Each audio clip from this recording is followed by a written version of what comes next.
reality has literally become sin. We create reality with our thoughts. Reality itself creates itself based on what we project on, like a blank canvas onto which we project our internal world. So many people's internal world and the projection onto that reality is one of separation, fear, hatred, greed, profits over people, dominion over nature. That reality has shifted and become ill. Many indigenous cultures have prophecies around this time on the planet. The rainbow prophecy of the Hopi, the eagle condor prophecy of the Quechua people, the Mayan prophecy, all talk about this time that all of these beings would be incarnating at this time. And in their spiritual DNA, they would be called to usher in this new reality. The episode you're about to watch has been republished. My podcast channel reaches a lot more people now, and there's certain episodes that have slipped under the radar, and I wanted to bring them up for your attention because I truly feel they are worth listening to. So please be sure to let me know what you think of this episode in the comments below. And of course, let's continue to connect. Let me know where you are in the world and where you're listening and tuning in from. I love reading it. It's amazing, isn't it, that we can do this? And the other thing I want to say as well is find out where we are if you want to put your spiritual boots on and come and join us at one of our 5-day retreats or one-day events around the world. Links are below as well if you want to find out more what we're up to. Much love from me. Enjoy. Jonathan, welcome to the podcast. Aloha. It's really good to be here. Thank you. I love asking everyone on the show this very simple question. If you were at an intimate dinner party with a bunch of strangers right now, and you sat next to someone and they asked you what you did for a living, what would you say? I would say I'm a healer. That's what I would say. And then they would probably move to the other end of the table.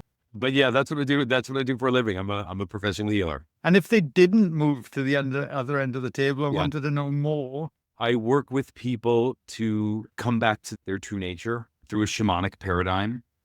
I do that through energy healing. I do that through speaking to them. I do that through laying my hands on them, all kinds of different ways in which I do that. But more than anything else, it's about the return to something more natural in everyone. And that's what I do. Yeah, amazing. I was going to say, I don't know, we're going to dive into exactly what you do. And I'm always fascinated by these. But from a shamanic perspective, what does healing, what does that word mean to you? Well, what is shamanism about? Shamanism is the reverence of nature, the worshiping of nature. And the reason why we would worship or revere anything is because we are inspired by it and because we want to emulate it. And if you look at nature, nature is a vast cooperative effort. Everything fits together. Everything is interconnected and interdependent on everything else. And the energy of nature is always moving towards growth and creation. And we as beings of nature, if we allow ourselves to enter into this paradigm, we are also interconnected and interdependent with everything. And we also have that force inside us that wants us to grow and create further. And everything around us helps us do that if we, again, enter into that paradigm. And so that's really what it's about more than anything else, is that we're really no different than the forest. And because the forest shows us who we are through the fact that it all works together and it's always moving towards growth and creation. And if you think about what would always be moving towards growth and creation, what would be that underlying intentionality? Love. Anything that wants to experience more of itself for the sake of experiencing more of itself. The only possible conclusion we can come to of what's underneath nature. Beautiful. Absolutely. And when you look at all the indigenous cultures all around the world and the wisdom they bring, and we have, as a Western society, become so disconnected from that and so removed. I know my life looks very different these days than I was talking off air with you earlier, but I didn't have that rhythmic movement in my life on a daily and weekly basis that kind of moved with flow and moved with nature, moved with creation, as opposed to I was just so far removed from it. Do you find that's one of the biggest problems you think that's going on right now? That is the biggest problem, what's going on. It's because we are, the time of separation is now over. It just is. And because we cannot keep continuing with the idea that we're not all part of one great happening. It's one organism. And we are all each individual apertures that see, in which that one organism sees itself. Or you could think of it as we are individual waves in the ocean that can't separate ourselves from the ocean. Right. And so we are not separate. The reality has literally become sick because we have projected onto reality. And the Huna philosophy that my book is about this philosophy that comes out of Polynesia. The idea behind it is that we create reality with our thoughts. Well, you've heard that a million times. What that really means is that reality itself creates itself based on what we project on it. So if you think of reality as like a blank canvas onto which we project our internal world, and because so many people's internal world and the projection onto that reality is one of separation, fear, hatred, greed, profits over people, dominion over nature, that reality has shifted and become ill. We're in the middle of a worldwide illness. And that's really why so many people are using this time to wake up. Many indigenous cultures have prophecies around this time on the planet that it would be this very dark time, this very difficult time, this time when humanity had sort of lost its way. But at the same time, all the prophecies, the rainbow prophecy of the Hopi, the eagle condor prophecy of the Quechua people, the Mayan prophecy, all talk about this time that while it would be difficult, all of these beings would be incarnating at this time. And there would be a sense that in their spiritual DNA, they would be called to usher in this new reality. And anyone involved in consciousness work, certainly anyone listening to this podcast, we're all part of that. There are so many of us. And it's so important that we do our work to make ourselves well enough so that we can contribute our individual projection onto that reality. So that reality shifts in the direction that it's supposed to shift into. And that's the massive waking up. That's the reason even why, the esoteric wisdom, my book on the Huna philosophy from Polynesia, meditation, mindfulness, yoga, all of that stuff, that's only been available in the way that it is to be consumed about 40 years. And the spiritual intelligences know what they're doing. And the reason why we found all this esoteric wisdom is available to us is for the people who are going to usher in this new way.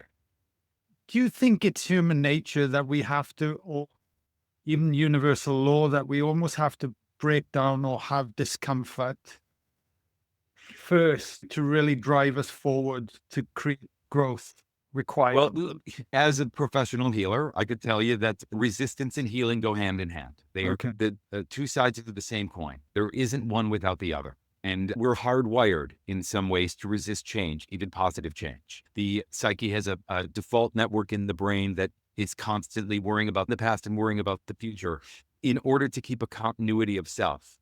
And when you adjust and you want to change that sense of self, the system goes. So resistance is just absolutely a part of it. That's what we're seeing now. There are the people who are really digging their feet in and saying, I am not going over there. I am not listening. I am not empathizing. I want people around me that look like me and that I understand. And I want my world small. And, and they're really resistant to the idea of a global village. And the good news is that earth wisdom, which is, because the earth is showing us that we cannot continue as is, the earth's going to win. And anyone who's flowing with, with earth wisdom, which is just that I want to keep going. And the earth is telling me that the only way in which we can all keep going is if we all in some way cooperate and work together, as is emulated in nature. And so if we're on the earth side, that's the side that's going to win. Totally. I love it. I love it the way you share this, Jonathan. I got to ask you as well, look, how do we then wake up to that fact? Because I know I lived a large part of my life unconsciously. I just didn't know any different. Like, that's all I knew. That was my know. And I was going to say, if that was for yourself too, let's go into your journey first then. How did you then come from an unconscious person? Because if I'm not mistaken, you were on Broadway. And you were doing television. You had that discomfort, and now you're a shaman. Yeah, a shamanic practitioner. Shamanic practitioner, okay. Yeah. Beg your pardon. But, well, I when you think about, I was an actor. I did my first play when I was 4 years old. And when you think about what acting is, what is it really? It's you learn the lines, you learn the blocking, and you hope that inspiration comes through. and I was never a fame-driven actor. That was never the thing. It was always about telling stories that lifted people up, that in some way open consciousness up. And I was always craving that artistic high of the inspiration coming through. And what I found was that I didn't have the reach that I needed to have. I just wasn't able to. I also, because show business is so difficult, I began to look into and develop a spiritual life, which I thought was just to sort of help me traverse the difficulties of show business. But the spiritual life kept taking up more and more space, and I became more and more interested in it. And what I found, the shift, which actually happened, where I actually just, I'm going to stop doing this and I'm going to be a full-time teacher and healer, actually happened on the volcano in Maui. I had a visitation.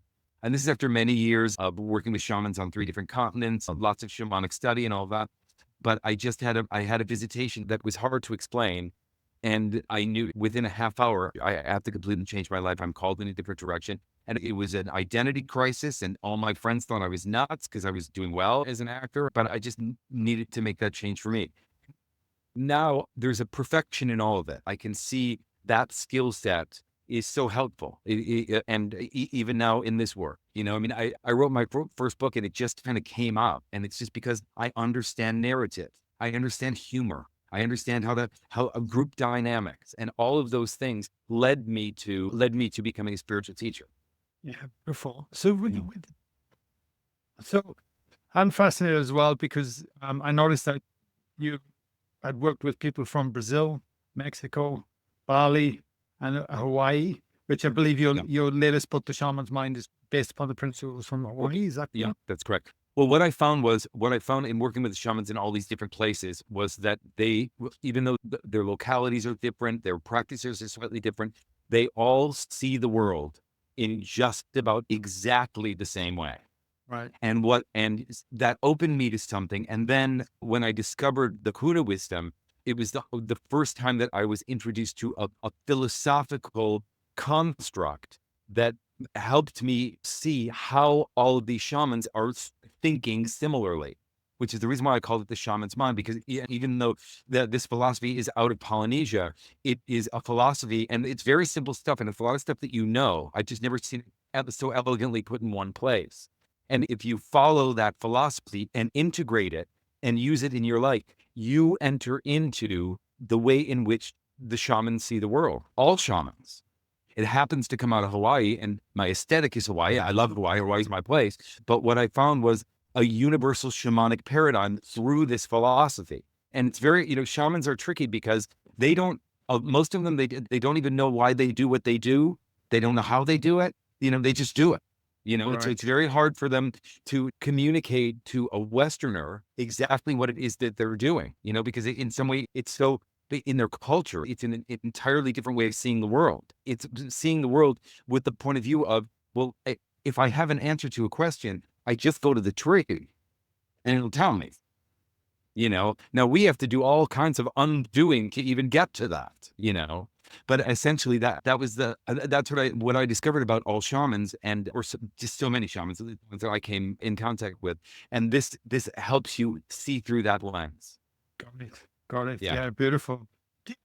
Why do we, and I'm again speaking from my experience, but then seeing other people as well, why do we fear this work a lot? Because quite often we almost need to be pushed to an edge of a cliff, like society is right now, but even to dive into the self and start to do this work. Well, as simplistic as the answer is, it's actually the answer. We're terrified to feel our feelings.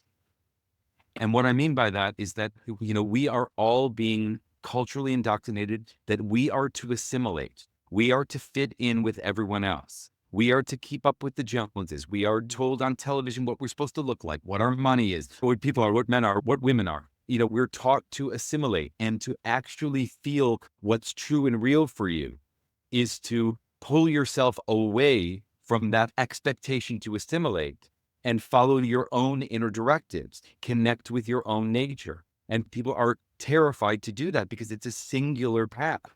It's a singular path that comes out of you. And we're taught not to be that empowered. The last 2,000 years has been monotheism, the idea of an off-planet God that judges us, that has authority over us. And whether or not you adhere to that paradigm or not, on some level, the authority is outside of us. That's what we learn. That's in the collective unconscious. And so this work is about that the authority is not outside of you. It can only be accessed through you. And that's a big responsibility. And I talk about in the book over and over again about taking 100% responsibility, because you are creating your life through you. If you choose to, you are creating your life through you. And our feelings may say, I'm in the wrong relationship. I'm in the wrong job. I actually don't like this person. I don't want to do this. I don't want to show up. I have to put up a boundary. I have to not speak to this family member. Yeah. But we're so afraid to actually be there and be in our own truth, And so that's the biggest thing. If I had to summarize what I do in my practice, I get you in your body and I get you feeling your feelings. And as easy as that sounds, that's an entirely different paradigm than what we're used to. I truly hear you. I really do. I heard recently as well, you got to feel it to heal it. It is only in the acknowledgement of a problem that we gain access to the freedom to change it. It's a strange truth, but it is a truth. And that's why when we are not attending to ourselves, we are letting these things and their wounds, and they just keep perpetuating themselves and getting bigger and bigger and bigger. And it's so important that we start parenting ourselves, that we start addressing, I'm actually scared. I'm actually angry. I'm actually jealous. All those things are, if you think about nature as a template, there are plenty of things in nature we don't like. We don't like tarantulas. We don't like cockroaches. We don't like great white sharks, but we would never think they're not supposed to exist. But that's what we do to us. These things in us that are considered dark, that we say, oh, I don't want that to be there. Well, it's there. And it's there. And even something as unattractive as jealousy. Jealousy is directed. It says, I want what that guy has. If you align with your jealousy, we're now in love. Yeah. And so that's what this work is about. And that's what shamanism is about, is accessing your nature within, even if it's an inconvenience to your neighbor. Yeah. Because that's where you find your path. We're wired to find our path through our bodies. Yeah. It's almost like coming back and finding our true self and our own personal power and coming from that place.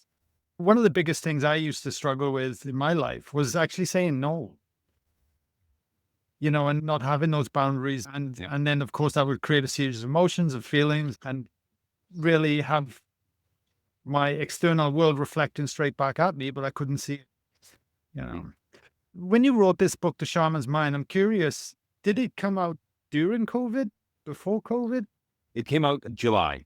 It was written. What's crazy about it is the whole introduction is about the Wetiko virus. Wetiko is a word that comes from the Cree people from North America. And Wetiko is like a psycho-spiritual demon that is born of our disconnection from nature. And it causes us to cannibalize ourselves and causes us to, all those things, people over profits and hatred and all of those things. And the whole first introduction was about that. And a year and a half later, when the book came out, I talk about this difficult time on the planet. And little did I know that it was going to be that difficult. So yeah, it felt very channeled, and it felt like I was connecting to something that was in the process of happening, but I didn't even have a context for it. Yeah, got you. So I have no doubt that your book is more than relevant than ever right now for anyone that's in a point where they might be struggling and constantly looking externally. And the book is about individual healing more than anything else, but the second Huna principle says there are no limits, which means that separation is merely an illusion. So what that means is that what we heal in ourselves, we heal in the collective.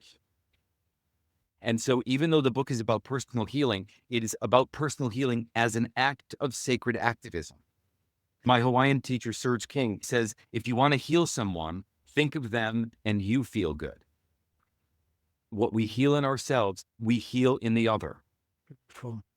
And that then, of course, allows us to feel like we are actually making a difference, because sometimes it can seem so overwhelming. You look externally, you look what's going on in the world, and we just want to hide away. But if we actually take the action to start healing ourselves, we're in if everyone did their part. Yeah. You just have to do your part, and even if you think this is a very low bar, but if you think, why aspire to cleaning up your own mess to such an extent that it doesn't spill over to another's experience. Can we just do that? Well, can you imagine the world then? My God. So you mentioned that was principle number 2. Now, I do believe there are 7 Huna principles. Is that correct? Can we dive into them a little bit? Yeah. So the first principle, and stop me if you have any questions. So the first principle, and these principles are based on Hawaiian words, and these principles are unique translations that come from Serge Kahili King, who's my Huna teacher in Hawaii. So the first principle says the world is what you think it is. The world is what you think it is. So that means not only that your experience of the world will be based on how you think about it, but that the world itself, that reality itself, creates itself based on how you think about it. So that means that we are in a co-creative relationship with what we think in the creation of our world. Right. So, when you talk about the shamans as magical beings, they are simply aware of the fact that they are creating reality with their thoughts. And we're swimming in all different kinds of realities. If you go to a Trump rally, that's a reality. That's a real reality, and everyone is co-creating that dream. They are creating that reality, and that reality is real, which means that, and if they have the power to do that, then we have the power to create whatever sumptuous reality our imagination can conceive. The reason why I'm so aligned with Hawaii is because to go there is to engage your imagination, because you just can't fathom what you're seeing and what you're experiencing, And that speaks to something aspirational and inspirational about what is the quality of what's going on between your ears. Because whatever is going on there is creating your world. And if you just look at the things in your life that aren't working and know that you have a degree of complicity, unconscious or not, that you have a degree of complicity with what's going on in your life that isn't working, you have the power to change it because you created it with your thoughts and beliefs. Not some of the time, all of the time. It doesn't mean that we blame the victim, because a lot of times we don't know what we're thinking and believing because they're so lodged in there as a habitual way of being that we aren't necessarily even aware of it. But if you take responsibility for the causative involvement that you have in the creation of your life, based on how you think about it and what you think about yourself, what you think about the world, what you think about the nature of love, what your beliefs are, what your limitations are, that creates the world. And that's what that first principle is saying. Yeah. Wow. That alone is massive. Well, forget the other principles for a second. It's just, it's crazy. I mean, Yeah. it's really deep. Yeah. And we're just taught not to be that powerful. We're just taught that we don't have that kind of power. And we really do. We really do. And so a mere thought even is the beginning of an alchemical, magical process of manifestation. And the more focus you give it, the more that process happens. I remember about 10 years ago when I was going through a lot of shifts, I actually created a document and I rated my energy in it. I everything in my personal life, my relationships, my external lives, everything. And I started seeing what was like influencing the way I think, feel, and behave on a daily basis. And I was scoring myself. And I was like, how can I start to change these over a long-term period and start to think about where I live, who I hang out with, what I'm doing, and every input to create my reality that was of more love, joy, and peace and fulfillment on a daily basis. And it took time because I was changing, my external circumstances weren't. But over time, I now live that person by exactly coming from that principle. That's right. If you just think that there's a spiritual aspect to this too, because the spiritual intelligences, they just want to love us. That's why they're around. That's why they hover around. They just want to love us. They'd love to bring us our heart's desire. But if you've cordoned off your reality based on limiting beliefs, that's what they have to work with. So, I often give the example of, if you're a woman who's, and you learned a very long time ago that women over 35 will end up alone, and you're a woman over 35 and you're alone, and you believe that because mom taught you that, and you missed the deadline. As much as spirit would love to sit the guy next to you on the subway, your beliefs make it so spirit goes, I just have to wait till she changes the belief. Otherwise I could stick it right there. It doesn't make any difference. That's where the way in which we limit ourselves with what we're thinking and believing indicate to spirit what we are willing to receive. Totally. But you know, the thing is, met that resistance. If I hadn't met that limit in belief, I wouldn't have got the lesson. Of course. You know? Yeah. That's right. And it's all just, the whole process is just about unencumbering. That's the healing process. I would even say that that's the soul's journey. That's our purpose on earth, is to unencumber, to remove that which obscures our perfection. That's what we're doing. The more that we remove all those blemishes against what is just a perfect canvas of divinity. You came out that way. And then you start constricting because of the world and your family and society and money and all those things. The healing is just to remove that, and then you're just a being of nature that always flows towards growth and creation, is wired to flow towards growth and creation, connected to everything to help you do that. Yeah. So we touched on principle 2. So principle 2, we talk, there are no limits. There's only one thing happening. We're all interconnected. That's that principle. Yeah. And again, what you heal in yourself, you heal in the all. Exactly. Principle 3. Energy flows where attention goes. So this means that where we place our focus and attention with consistency, elicit an energetic response from a symbiotic universe that wants to work with us, that wants to send us creative energy based on where we're placing our focus and attention. So that means you have to pay attention to what you're paying attention to, because what you're paying attention to is eliciting creative energies from the universe that are bringing those things into being. So what we focus on with consistency elicit the energy that bring to us the nearest physical equivalent of whatever we're focusing on with consistency. Yeah. Beautiful. You know, and it goes so back to the example, doesn't it, of the lady over 35 continually focusing on why am I doing. That's right. And the minute that you start focusing on he's coming, that guy is coming, romance is coming, you are doing alchemical work. You are doing energy work because you are focusing on something that you want to happen. You know, it was my dream to move to Hawaii, and I spent a year and a half writing a book on Hawaii. Anything I watched on television was about Hawaii. I've seen every episode of Hawaii Life, all 19 seasons, 3 times. And I've been doing energy work. You know, I don't know how I'm going to get to Hawaii. But, you know, it's expensive. But by giving it that continued focus over and over and over again, when the opportunity of Hawaii came to move there, because I'd given it so much focus, the doubt was there, but the overriding energy overrode the doubt because of where I'd been placing my focus and attention. Yeah. Like having a really positive obsession, isn't it? Yeah. It's kind of, if you just think, like, what would it be like to be a cheerleader for me for the rest of my life? And knowing that when I do that, that the spiritual intelligences of the universe support that endeavor. Yeah. Love it. You know, love it. Love it. Next principle. Yeah. Now is the Hawaiian word. It means now is the moment of power. So we know a lot about the power of now and mindfulness and all of that. But what this principle is getting at from a shamanic point of view, because in a mystic would want to abide in the now, a shaman wants to do something with it. That's sort of the fundamental difference. And the idea behind now is the moment of power is now is the only place where we can access power, because now is the only place where we can do anything.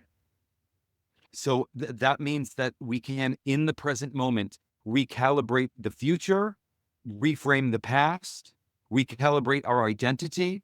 We can make the now be whatever we want it to be. And we can only access power right now.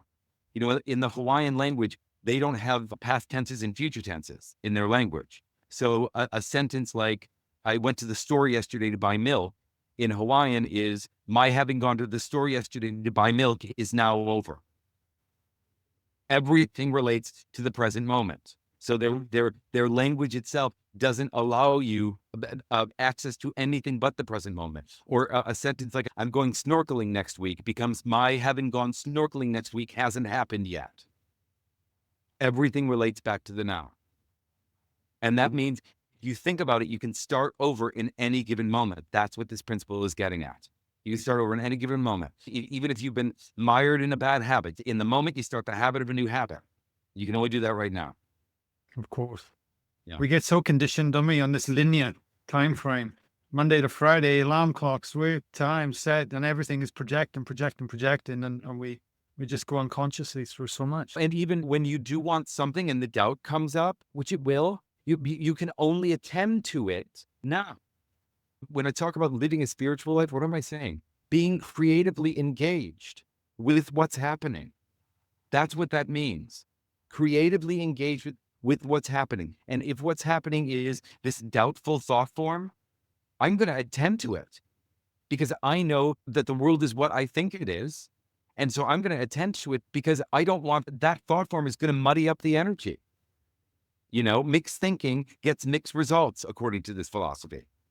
Of course. So we address it. You can only do that right now. Yeah. Beautiful. Fifth principle is aloha, which you know from Hawaii. And all that we think of in Huna, I would even go as far as to say in shamanism, the only ethic is love. That's the one. What we're looking for is that love's perspective is a part of every move we make.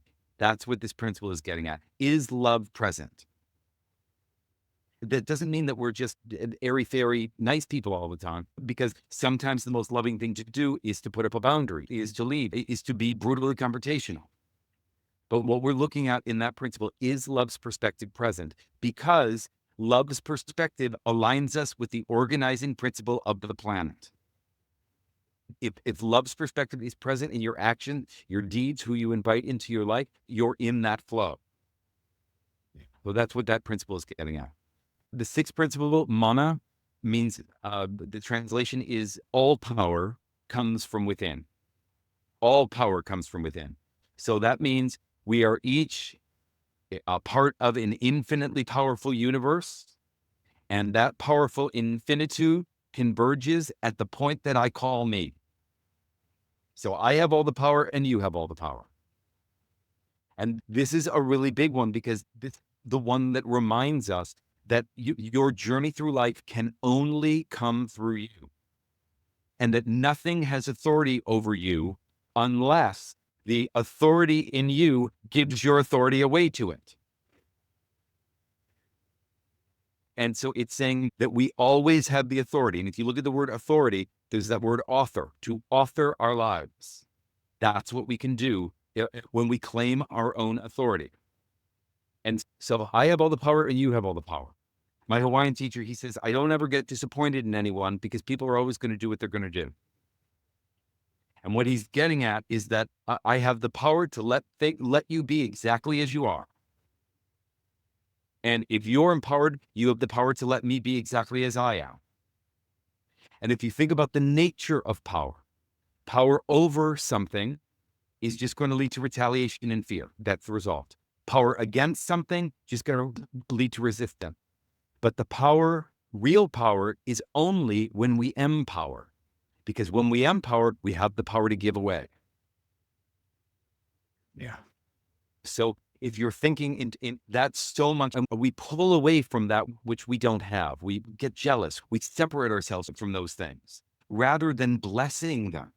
Because when we bless what we want, even if we don't have it, we're in the energy of receiving it, of being in that energy. Absolutely. I come back to it about taking 100% responsibility in the now, isn't it? To create that empowerment. But what would you speak to about maybe if you've had a traumatic past of some kind, and then of course you're now in the present that something might have happened even beyond when you could say yes or no as a child. You know, there's so many ways, but then we keep giving our power back to those moments and not back empowering ourselves. Yeah, well, the Huna philosophy is not just about the 7 principles. There's a practice in the book that comes out of Hawaii called Ho'oponopono. And Ho'oponopono is about addressing that wounding that we received. Because children take everything personally. And if they're mistreated, neglected, indifferenced, misunderstood, they will make that about something about themselves. It's just what kids do.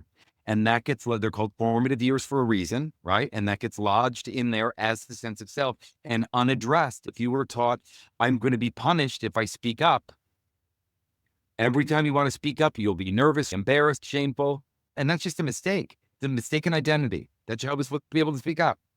And in the Ho'oponopono process, you're extending love to that child. And you're now, because the wound was born of unlove. So you give the love now to the child, and the child starts to let it go. So yes, all of these principles, they're based on, they work best when we have worked on our wounding that don't allow us the power to sit in these principles.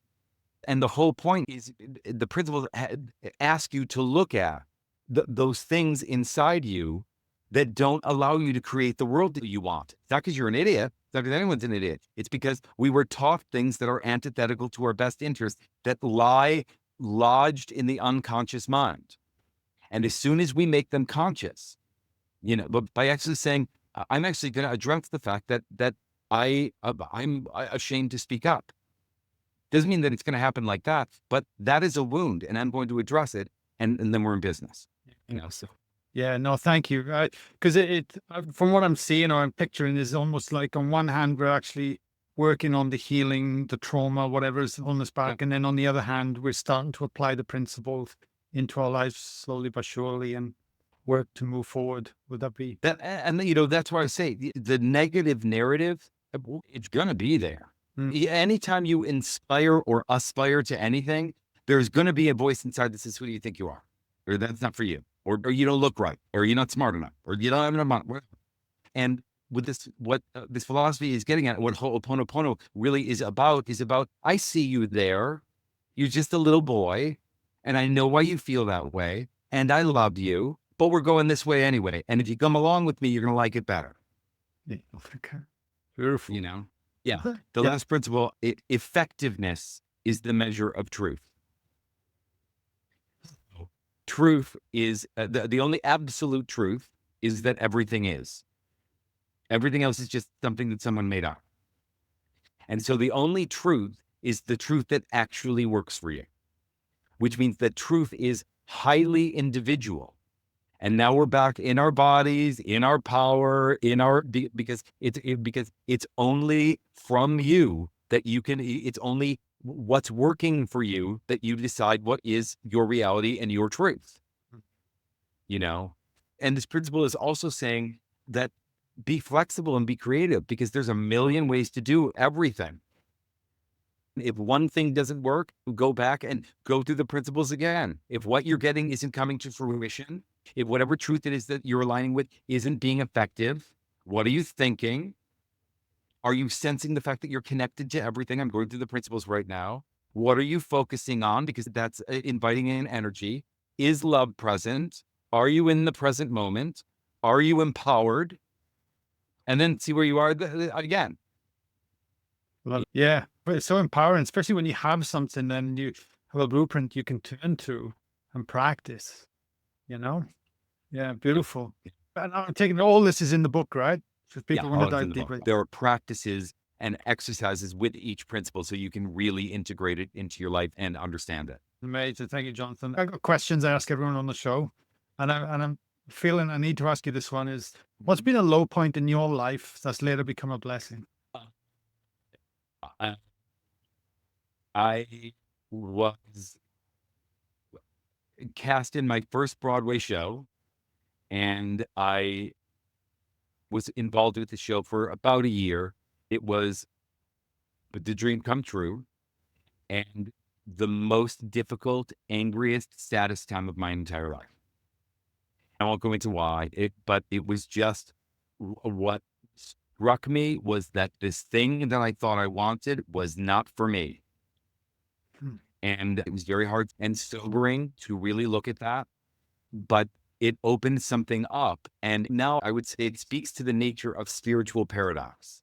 Spirit speaks in paradox. What seems big is small. What seems important isn't. What seems strong is weak. And every iteration of opposite you can imagine. That's how spirit tends to work and communicate. And so there was just a sense of, I did all the right things. I went to all the right parties. I am here and I don't feel that thing that I thought I was supposed to feel. And thank God. Thank you for sharing. What does your morning routine look like? My morning routine, probably too much scrolling, to be honest. I really am seeing clients almost every day. I'm in the very full practice. I'm working with a wait list even. So more than anything else, I'm really 100%. I'm really 100%.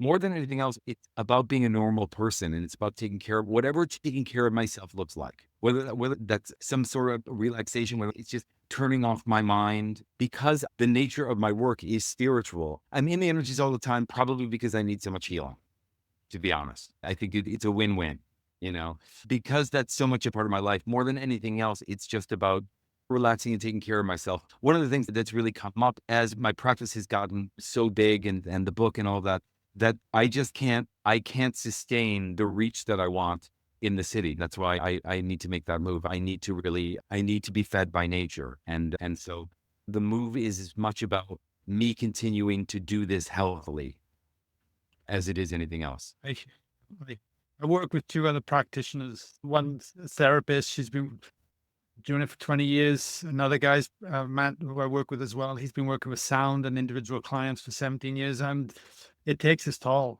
It really does take its toll, Yeah.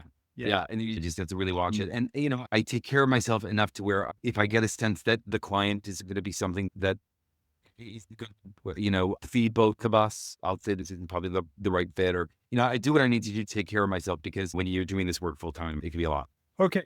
What's one thing about yourself most people wouldn't know? One thing about myself that most people wouldn't know. My God, I tell everyone everything. Because, I just use myself as an example, because I'll often tell my client, I'm a step ahead, but I'm just a step ahead, like just to really normalize things. So please, something that someone doesn't know. Gosh, what comes to mind? I guess that although my clients would know this, there isn't a big backstage with me. It's kind of like nothing feels worse than telling someone to do something you don't do. Yeah, I think that more than anything else, that I'm really, here's what it is. I am in a constant process to stay in integrity, and anyone who looks at me and goes, oh, he's a spiritual guy who writes books and all that. Like, that is not something you don't coast. That is something you maintain, however you maintain it. Yeah. That more than anything else. I struggle. I get nervous. I get fearful. All of those things, and they require attention. Yeah. Beautiful. Beautiful. Last question. Everything we've covered today. Yeah. Is there anything you'd like to leave the listeners to ponder on? If there is even a spark of something inside you that says, there's this crazy thing that I'd like to do or experience or become, and I don't know how I would pay for it, and I don't know what anyone would think, and I don't know what my family would think, that's the seed of your life. That's the seed of your soul. Pay attention to those things. They may look crazy to loved ones. They may look crazy to you. But if there's something that inexplicably excites you anyway, that's your soul. That's the higher self trying to speak to you. Perfect. If anyone wants to find out more, Jonathan, about your work, your book, where can we send them? So the book, The Shaman's Mind, Huna Wisdom to Change Your Life, that's available on Amazon and wherever books are sold. You can reach me very easy at just jonathanhammond.com, JONATHANHAMMOND.com. I've had a lot of people, I've done a lot of these podcasts since the book came out, and a lot of people have reached out, and I have new clients. So feel free, if you feel called, to work with me in a more individual way. We can look at that. Yeah, absolutely. And then for anyone listening to this, the links will be below. Jonathan, look, thank you so much for coming on the show today. Your enthusiasm is infectious. I have no doubt everyone listening today would have felt the same thing, and I greatly appreciate your time for coming on. So thank you. Mahalo. Great to be here. Thank you.